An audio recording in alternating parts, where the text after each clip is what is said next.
विश्वकर्मा है, विधायक प्रत्याशी हूँ गाजियाबाद विधानसभा उपचुनाव में।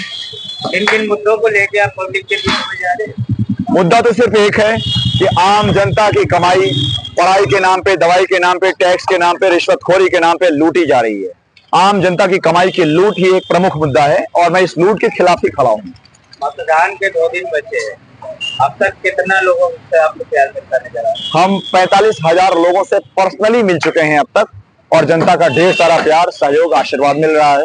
पब्लिक से हम अनुदान भी ले रहे हैं, पब्लिक से 2 रुपए, 10 रुपए, 50 रुपए का चंदा भी ले रहे हैं। पब्लिक के चंदे से ही चुनाव लड़ रहे हैं। पब्लिक से चंदा लिया जा रहा है और जीतने के बाद भी पब्लिक से चंदा लोगे या अपने तरफ से भी लगाओगे? जीतने के बाद पब्लिक से चंदा लेने का सवाल ही नहीं उठता है पत्रकार महोदय। जीतने के बाद अपनी जिम्मेदारी का निर्वहन करना है जनता के नुमाइंदा बन करके। जैसा आपने अपने पैम्फलेट में लिखा था कि मैं चुनाव शराब गाड़ी पैसा नहीं बांटूंगा, मैं किसी प्रकार का भंडारा या लालच नहीं करूंगा। चुनाव जीतने के बाद अपने वेतन तक को क्षेत्र बच्चों की शिक्षा व्यवस्था पर खर्च कर दूंगा। जी जी। तो आप पे कितना वेतन है जो आप खर्चा करने की बात करते हैं?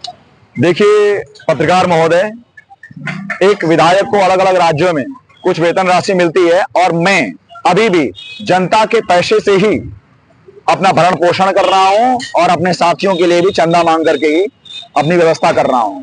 तो जब जनता का बनकर रह गया हूं तो आगे भी जनता की ही जिम्मेदारी होगी और जो हमारा वेतन होगा वो क्षेत्र के बच्चों की शिक्षा और चिकित्सा के लिए होगा। विधानसभा की मुख्य परेशानी क्या देखी आपने? विधानसभा क्षेत्र में लोग नरक से बदतर जीवन जी रहे हैं। लोग जीवन की बुनियादी सेवाओं से वंचित हैं, जैसे सड़क, पानी, बिजली, सीवर, नाली की सुविधाओं से वंचित है। विधानसभा क्षेत्र के लाइन पार का हिस्सा जैसे लाल क्वार्टर जैसी बस्तियां, आए दिन उनमें पानी भरा रहता है और वहां की सड़कें नाले जैसी नजर आती हैं। तो वहां पर बुनियादी सेवाएं नहीं है। शिक्षा और चिकित्सा ये सेकेंडरी नंबर पर हैं, जो कि दोनों बाजार के हाथ में आ गई है। आम आदमी की पूरी कमाई बच्चों की पढ़ाई पर और दवाई पर जा रही है। शिक्षा के बारे में जैसे आप कह रहे हैं, आप अपने विधानसभा क्षेत्र में शिक्षा को कैसे निःशुल्क कर सकते हैं? देखिए, एक विधायक का कार्य होता है जनता के जो राज्य सूची के विषय होते हैं उन पर कानून बनवाना और उनको लागू करवाना। तो राज्य सरकार के द्वारा जो नीतियां बनी हुई हैं, एक विधायक के रूप में उनको पूरी ईमानदारी के साथ लागू करवाने का हम काम करेंगे और शिक्षा के लिए स्पेशल प्रोविजन बनाने के लिए हम प्राइवेट बिल रखेंगे, जो हमारा काम होगा और उसे पारित करना पूरी विधानसभा का दायित्व होगा। गाजियाबाद की जनता का कहना है चुनाव के टाइम पे सभी प्रत्याशी आते हैं और झूठे वादे करके चले जाते हैं, तो जीतने के बाद 5 साल तक कोई नजर नहीं आता है।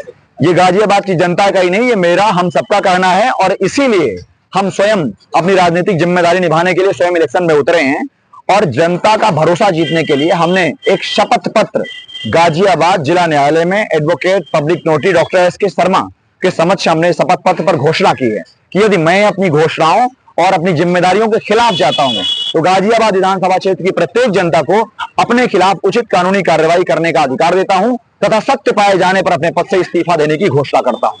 तो हम पर भरोसा करने का सवाल ही नहीं उठता है। हमें एक दिन के लिए चुनना है और देखना है कि अपनी घोषणाओं के खिलाफ नहीं जाता हूं तो दूसरे दिन विधायक बने रहने देना है, अन्यथा जनता को यह अधिकार है कि दूसरे दिन हमें चैलेंज करके हमारे पद से इस्तीफा मांग सकती है। आप निर्दलीय प्रत्याशी हैं, लेकिन आपने निर्दलीय का कोई चिन्ह नहीं लगवाया था जी, क्या कहेंगे उस बात को लेकर? देखिए, अगर किसी दल से होते तो उसमें दल का नाम होता और दल का चुनाव निशान होता है। हमने यहाँ पर कुछ नहीं लिखवा रखा है, अपना नाम लिखवा रखा है और निर्दलीय हमने मेंशन इसलिए नहीं किया है ताकि लोग हमारे बारे में सर्च करेंगे कि किस दल से हैं और हमारे बारे में जब सर्च करेंगे तो हमारे बारे में कुछ और चीजें वो पाएंगे जो उनके लिए जानना जरूरी है, इसलिए हमने जानबूझकर नहीं लिखा। क्या अपील करें? गाजियाबाद की जनता से बस यही अपील है कि मालिक की भांति आप सुने हर नेता की, हर पार्टी की, लेकिन फैसला अपनी अंतरात्मा की आवाज से लीजिएगा और अपने लिए नेता नहीं एक नौकर चुनिएगा। बहुत बहुत धन्यवाद।